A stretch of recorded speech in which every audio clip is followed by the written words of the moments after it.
Je m'appelle Lucas. J'ai 33 ans et je travaille comme data scientist à Lyon. Je passe la majeure partie de mes journées à analyser des modèles, à construire des algorithmes et à expliquer des chiffres complexes à des gens qui n'aiment pas les mathématiques. C'est un métier qui paie bien, mais qui vous apprend surtout à aborder chaque situation de manière logique plutôt qu'émotionnelle. Ma fiancée, Léa, a 30 ans et travaille comme graphiste pour une agence de communication. Nous étions ensemble depuis un peu plus de 3 ans et fiancés depuis 9 mois. Nous vivions ensemble dans un bel appartement de 3 pièces non loin du quartier de la Pardieu, et nous étions à seulement 2 mois de notre mariage quand toute cette histoire a commencé. De l'extérieur, notre relation semblait parfaitement stable. Le domaine pour la réception était réservé, les acomptes étaient versés et les faire-part étaient déjà partis par la poste. Ses parents participaient aux frais et ma famille avait déjà réservé ses billets de train et d'avion. Tout avançait exactement comme prévu. Léa avait aussi une personnalité que je décrirais poliment comme volontaire. Sa façon de communiquer ressemblait souvent à une mise en scène théâtrale. Si quelque chose l'agaçait, tout le monde dans la pièce le savait immédiatement. Elle aimait dire qu'elle était simplement d'une honnêteté brutale, mais la plupart du temps, cela signifiait qu'elle aimait orienter les conversations dans la direction qui l'arrangeait. Normalement, je gérais ça très bien. Je suis quelqu'un de calme. Travailler avec des données vous apprend à ne pas paniquer quand une situation semble brouillonne au premier abord. Mais environ 10 semaines avant le mariage, quelque chose a commencé à changer. Cela a débuté quand elle a mentionné un collègue nommé Julien. Au début, cela semblait totalement inoffensif. Juste des discussions de bureau habituelles. Julien l'avait aidé sur un projet créatif. Julien était resté tard pour finir une présentation client. Julien avait apparemment le même humour sarcastique qu'elle. Je n'y ai pas prêté attention. Tout le monde parle de ses collègues. Puis, un dimanche après-midi, nous étions assis à la table de la cuisine en train de revoir le plan de table du mariage quand elle a soudainement pris cette expression étrange. Le genre de regard qu'on a quand on répète un discours dans sa tête depuis des heures. Elle a tapoté son stylo sur la table à plusieurs reprises et a dit « Il faut qu'on parle ». Cette phrase à elle seule a fait sonner toutes les alarmes. Léa avait l'habitude de lancer des conversations comme s'il s'agissait d'un coup de théâtre dramatique. Puis elle a dit quelque chose qui semblait tout droit sorti d'un mauvais podcast sur les relations de couple. Elle m'a dit qu'elle avait beaucoup réfléchi ces derniers temps, à la vie, au mariage, et qu'elle se demandait si elle avait exploré tous ses sentiments avant de s'engager pour de bon. Et là, elle a lâché la phrase qui a littéralement glacé toute la conversation. Elle m'a dit qu'elle pensait avoir des sentiments pour Julien et qu'elle voulait du temps pour faire le point sur ce qu'elle ressentait, à 2 mois de notre mariage. Et la façon dont elle l'a dit n'avait rien d'excusable. Au contraire, elle semblait légèrement agacée, comme si elle s'attendait à ce que je soutienne calmement son processus de découverte émotionnelle alors que nous avions une cérémonie prévue dans 10 semaines. C'est à ce moment-là que j'ai compris que la conversation n'allait pas du tout se passer comme elle l'imaginait. Pendant quelques secondes, j'ai cru qu'elle plaisantait. Pas parce que la situation était drôle, mais parce que le timing était si ridicule que mon cerveau refusait de le traiter comme une réalité. Nous avions un mariage dans 10 semaines. Le traiteur était payé. Sa robe était suspendue dans la penderie. La moitié de nos week-ends était déjà réservée pour des essayages et des rendez-vous, et elle était assise en face de moi en train de me parler d'explorer ses sentiments pour un type de son bureau. J'ai donc posé la question la plus basique possible. Qu'est-ce que ça veut dire concrètement, faire le point sur ses sentiments? Léa s'est adossée à sa chaise et a croisé les bras, comme si je faisais exprès d'être difficile. Elle avait cette façon d'agir comme si chaque demande de clarification était une sorte d'attaque personnelle. Elle a dit qu'elle avait juste besoin d'espace pour comprendre ce qu'elle ressentait. L'espace signifiait passer du temps avec Julien, lui parler, voir où cela menait. La façon dont elle l'a dit donnait l'impression qu'elle décrivait une simple sortie café inoffensive, et non le début d'une rupture émotionnelle. J'ai demandé depuis combien de temps elle y pensait. Elle a haussé les épaules. Quelques semaines. Apparemment, ils travaillaient en étroite collaboration sur un gros projet de branding. Des nuits tardives, des sessions de brainstorming, des blagues privées qui avaient lentement cessé de concerner le travail. Selon elle, Julien comprenait sa créativité d'une manière que la plupart des gens ne saisissaient pas. Cette phrase m'a tout appris parce que quand quelqu'un commence à décrire une autre personne comme une sorte d'âme sœur émotionnelle rare, la situation a déjà largement dépassé le stade de l'innocence. Ce qui rendait toute la conversation surréaliste, c'était son ton désinvolte. Léa n'avait pas l'air coupable. Elle avait l'air agacée, comme si cette discussion était un inconvénient qu'elle devait subir pour pouvoir continuer l'histoire qu'elle s'était déjà construite dans la tête. Puis elle a dit quelque chose qui m'a fait rire.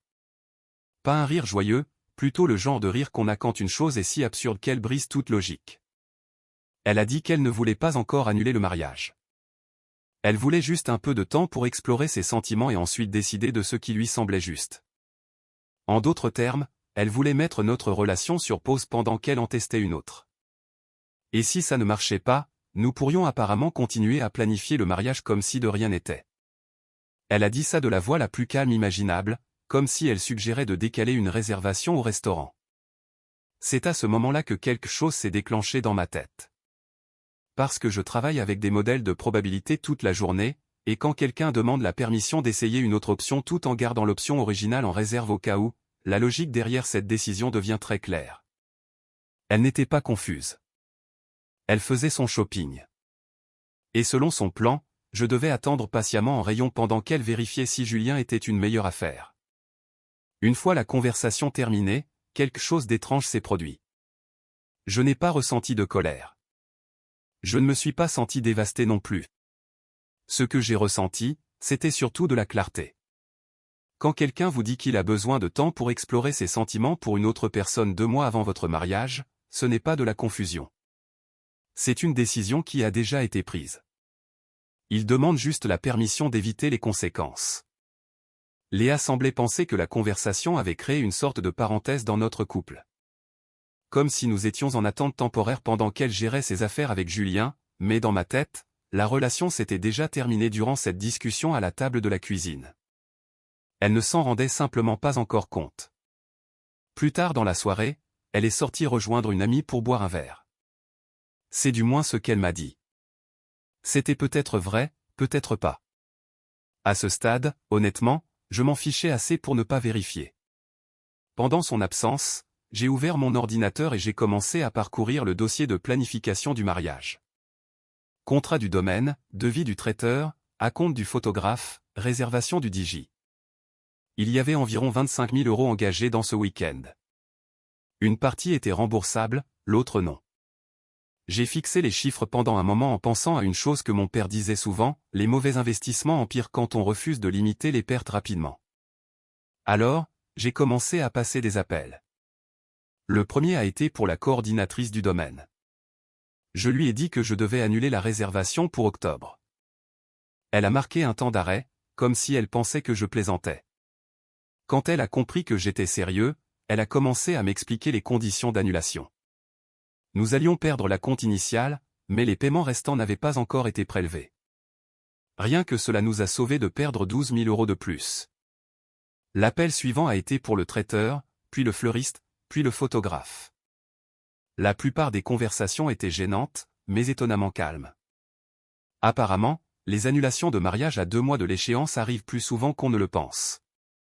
Au moment où j'ai terminé le dernier appel, il était un peu plus de 21 heures. Notre mariage n'existait plus. Plus de lieux, plus de repas, plus de musique, juste une pile de contrats résiliés et un acompte perdu. Léa n'en avait toujours aucune idée. Elle est rentrée vers 22h30, en riant de quelque chose sur son téléphone. Elle est entrée dans le salon, a retiré ses chaussures et m'a demandé si je voulais regarder une série avant de dormir, comme si la conversation de l'après-midi n'avait été qu'une simple discussion de planning mineur. Je l'ai regardé une seconde et j'ai réalisé quelque chose qui rendait la situation encore plus surréaliste. Elle croyait sincèrement que j'attendais. Que j'attendais qu'elle décide si Julien en valait la peine. Ce qu'elle ne savait pas encore, c'est que la décision qu'elle pensait être en train de prendre avait déjà été actée par les faits, et que le mariage qu'elle croyait encore possible dans 10 semaines avait disparu depuis presque 2 heures. Le lendemain matin, la réalité a fini par la rattraper. Léa s'est réveillée vers 8 heures et est entrée dans la cuisine pendant que je préparais le café. Elle avait l'air tout à fait normale.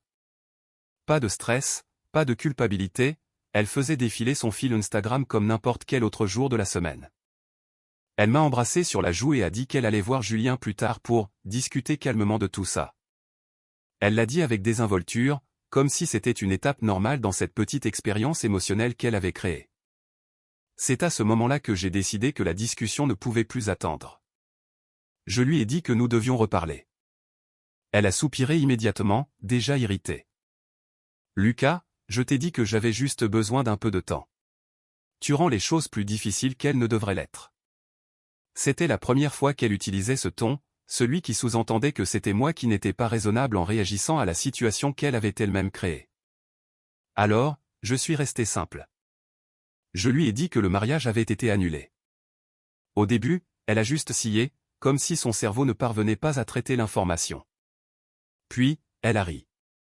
Pas un rire joyeux, le genre de rire que les gens ont quand ils pensent que vous exagérez.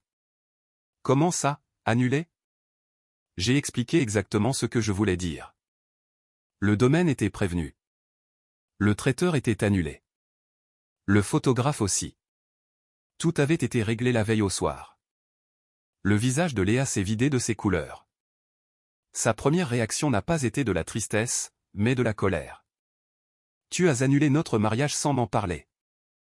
Je lui ai rappelé qu'elle venait de me demander la permission de fréquenter un autre homme alors que nous étions engagés. Apparemment, dans son esprit, ces deux choses n'étaient pas liées. Elle a commencé à faire les 100 pas dans la cuisine, les mains dans les cheveux. Tu surréagis. J'ai juste dit que j'avais besoin de temps pour faire le point. J'ai hoché la tête et je t'ai donné ce temps. Juste pas en vivant ici et en préparant un mariage avec moi. C'est là qu'elle a enfin compris où la conversation menait. Son expression est passée de la colère à l'incrédulité. Attends, qu'est-ce que tu es en train de dire? Je lui ai dit que la relation était terminée et qu'elle devait faire un sac et aller loger ailleurs. Le bail de l'appartement était à mon nom. Je payais la majeure partie du loyer de toute façon, donc juridiquement, ce n'était pas compliqué. Léa m'a regardé comme si je venais de la trahir. Elle m'a même demandé si j'étais sérieux. La même personne qui m'avait demandé d'attendre patiemment pendant qu'elle explorait ses sentiments avec un autre gars était choquée que je ne veuille pas continuer la relation. La dispute qui a suivi a duré environ 15 minutes, principalement elle m'accusant d'être mélodramatique. Finalement, je suis allé dans le dressing, j'ai pris l'une de ses valises et je l'ai posée sur le lit. Je lui ai dit qu'elle pouvait prendre ce dont elle avait besoin pour les prochains jours et qu'on verrait pour le reste plus tard. Elle est restée figée un moment. Puis elle a dit quelque chose qui résumait parfaitement son état d'esprit, elle a dit qu'elle n'aurait jamais pensé que je réagirais comme ça. C'était la première chose honnête qu'elle disait depuis le début, car elle ne l'avait vraiment pas prévu. Dans sa tête, je devais attendre sagement pendant qu'elle décidait si Julien était une meilleure option. Au lieu de ça, elle se retrouvait dans notre chambre à faire une valise parce que l'option de secours sur laquelle elle comptait venait de se retirer de l'équation. Léa a passé les 20 minutes suivantes à jeter des vêtements dans sa valise avec cette énergie agressive que les gens utilisent quand ils veulent passer pour la victime d'une situation qu'ils ont eux-mêmes créée. Toutes les quelques minutes, elle s'arrêtait et relançait une dispute. Elle répétait les mêmes choses en boucle, tu montes ça en épingle. Tu es juste peu sûr de toi. Tu me punis parce que j'ai été honnête. Je n'ai plus pris la peine de discuter. Ça ne servait à rien. La décision avait été prise la veille au soir quand j'avais annulé le mariage. Finalement, elle a fermé la fermeture éclair de sa valise et s'est tournée vers moi, les bras croisés. Alors, qu'est-ce que je suis censé faire maintenant? Cette question rendait la situation encore plus absurde car, de mon point de vue, la réponse était évidente. Tu vas t'installer chez le gars pour qui tu essaies de clarifier tes sentiments. Je l'ai dit calmement. Tu peux aller chez Julien. Pour la première fois ce matin-là, elle a hésité une seconde. Puis elle a secoué la tête. Ce n'est pas la question. Apparemment, dans son esprit, Julien faisait encore partie de la phase d'exploration, pas de la phase des conséquences. Elle s'était attendue à garder les deux options ouvertes. Ce qu'elle n'avait pas prévu, c'était de n'en avoir soudainement plus qu'une. Je lui ai rappelé qu'elle m'avait déjà dit qu'elle prévoyait de le voir ce jour-là de toute façon. La situation était donc très simple, tu voulais de l'espace pour explorer ce lien. Maintenant, tu l'as. Elle m'a dévisagé comme si je venais de briser une règle invisible. Tu es vraiment en train de me mettre à la porte. Je l'ai corrigé, tu as demandé à mettre notre relation en pause pour en tester une autre. Je ne fais que terminer ta phrase. Cela a coupé court à la conversation. Léa a saisi sa valise et l'a traînée jusque dans le salon. Elle s'est arrêtée près de la porte et m'a regardé. Sa voix avait changé, elle était moins assurée, plus incertaine. Alors c'est ça. 3 ans et tu laisses tout tomber comme ça. Cette question m'a un peu irrité parce que, de mon point de vue, la durée qu'elle mentionnait était précisément la raison pour laquelle cette situation était inacceptable. 3 ans ensemble, et 2 mois avant notre mariage, elle décidait de voir si un autre homme n'était pas mieux. Je lui ai donc donné la réponse la plus honnête possible, c'est toi qui as tout arrêté hier. Je suis juste celui qui s'en est rendu compte. Elle est restée silencieuse quelques secondes. Puis elle a pris son téléphone. J'ai vu l'écran s'éclairer alors qu'elle commençait à taper un message. Je n'avais pas besoin de demander à qui elle écrivait. Quelques minutes plus tard, elle a repris la poignée de sa valise. Avant de franchir la porte, elle a dit une dernière chose. Elle a dit que j'allais le regretter. Qu'une fois calmés, nous parlerions à nouveau et que nous réglerions les choses comme des adultes. Puis elle a quitté l'appartement. Et juste comme ça, ma fiancée est sortie de ma vie pour aller s'installer chez le type avec qui elle voulait explorer ses sentiments. À ce moment-là, elle pensait probablement que c'était temporaire. Ce qu'elle ne réalisait pas, c'est que pour moi, l'histoire était déjà terminée. Après le départ de Léa, l'appartement est devenu très silencieux. Pas ce genre de silence dramatique qu'on voit au cinéma, juste un silence normal. Celui qui s'installe quand quelqu'un qui remplit habituellement l'espace de bruit n'est plus là. Je me suis assis sur le canapé quelques minutes et j'ai repensé aux 12 dernières heures. La discussion sur Julien, le mariage annulé, la valise devant la porte.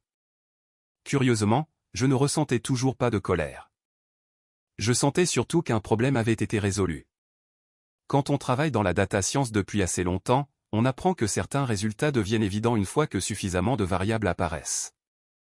Et une fois que le résultat est clair, la seule étape logique est d'agir. J'ai donc commencé à régler les derniers détails. Mon téléphone était sur la table basse. Léa m'avait déjà envoyé 3 messages.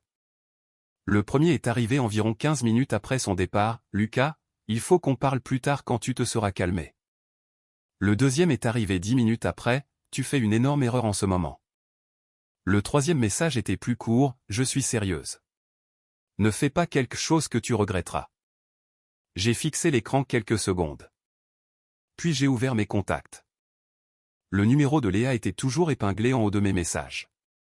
3 ans de conversation étaient là. Des milliers de textos, de photos, de projets de vacances, de blagues privées. Tout cela me semblait soudain être des données archivées d'une expérience terminée. J'ai donc bloqué son numéro. Puis je l'ai bloqué sur Instagram, sur Facebook, et sur toutes les autres plateformes où elle pourrait essayer de relancer une discussion. Ce n'était pas fait par colère. C'était fait parce que la relation était finie et qu'il n'y avait aucune raison de garder le canal de communication ouvert. Environ 10 minutes plus tard, mon téléphone a vibré.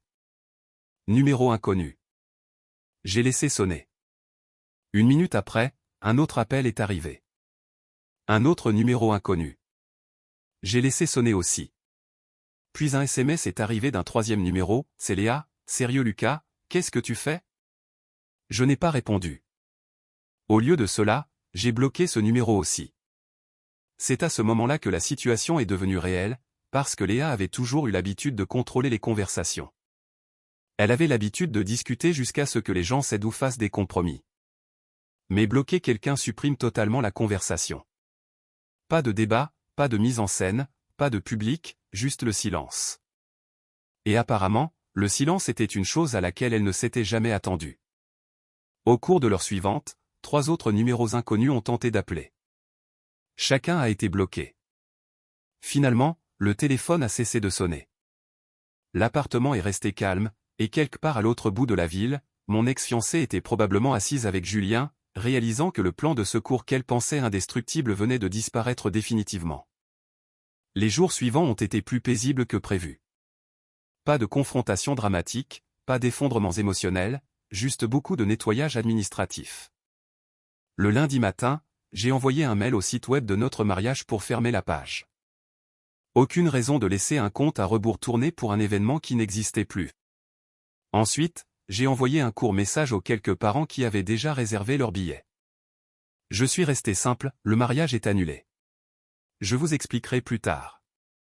Merci d'annuler vos réservations de voyage. La plupart des gens n'ont pas posé de questions tout de suite. Ma famille a toujours été du genre à comprendre quand quelque chose de grave se passe. Du côté de la famille de Léa, c'était une autre histoire. Dès le mardi après-midi, mon téléphone a commencé à s'allumer avec des numéros que je ne reconnaissais pas. Sa sœur a appelé en premier, puis sa mère, puis 2 de ses amis. J'ai laissé chaque appel tomber sur la messagerie. Finalement, une des amies de Léa a laissé un message qui m'a fait rire. Elle disait que Léa avait raconté à tout le monde que nous avions eu un malentendu et que j'avais surréagi. Apparemment, l'histoire qui circulait était que Léa avait seulement mentionné un « petit béguin » inoffensif et que j'avais paniqué en annulant tout le mariage.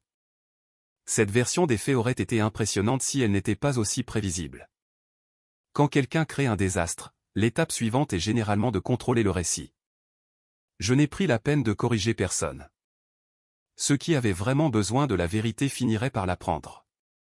Le plus intéressant s'est produit le mercredi soir. J'étais en train de cuisiner quand mon téléphone a vibré avec un SMS d'un numéro inconnu, encore une fois. Au début, j'ai cru que c'était Léa utilisant un autre téléphone, mais quand j'ai ouvert le message, le nom en bas m'a surpris. C'était Julien. Le message était court, « Salut Lucas. Je pense qu'on devrait discuter. » Cela m'en a dit plus que n'importe quel long discours sur la façon dont les choses se passaient de leur côté. Parce que les gens sur 2 ne contactent pas l'ex-fiancé. Ce sont ceux qui sentent qu'ils ont mis les pieds dans un beau pétrin qui le font. J'ai fixé le message un instant tout en remuant mes pattes sur la cuisinière. Puis j'ai tapé une réponse simple, « Il n'y a rien à dire. » Quelques secondes plus tard, un autre message est apparu, « Léa est vraiment mal. » Elle ne pensait pas que les choses iraient aussi loin. Cette phrase m'a presque fait rire aux éclats car elle confirmait exactement l'hypothèse que j'avais faite dès le début. Léa n'avait jamais pensé qu'elle perdrait quoi que ce soit. Elle pensait pouvoir explorer une nouvelle relation tout en gardant l'ancienne bien au chaud en arrière-plan. Maintenant qu'elle était chez Julien, la réalité de la situation la rattrapait enfin.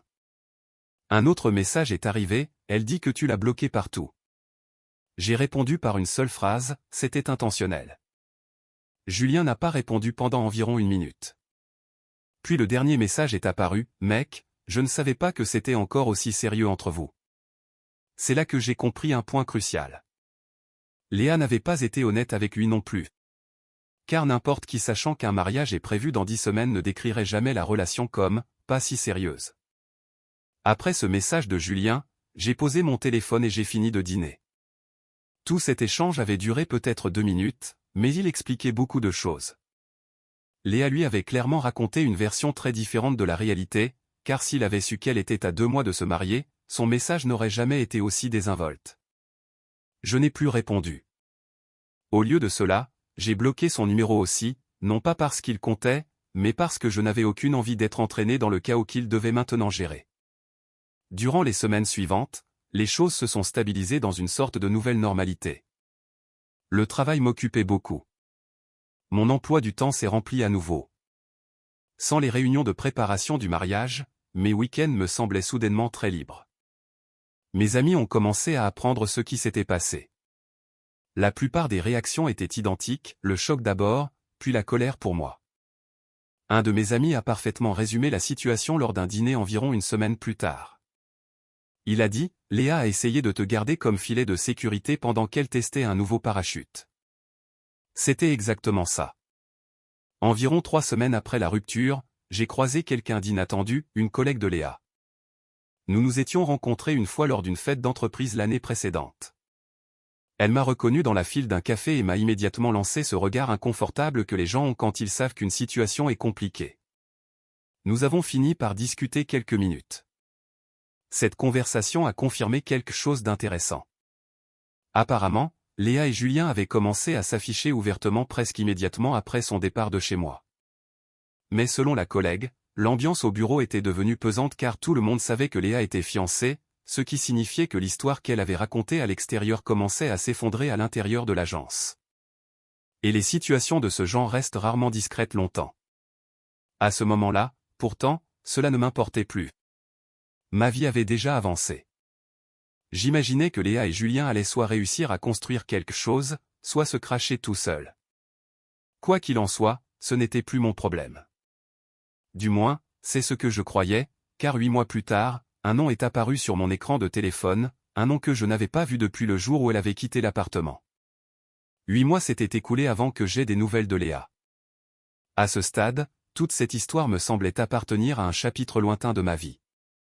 Le travail était intense, j'avais fait un petit voyage avec des amis, et l'appartement avait été suffisamment réaménagé pour ne plus ressembler à un endroit conçu pour deux.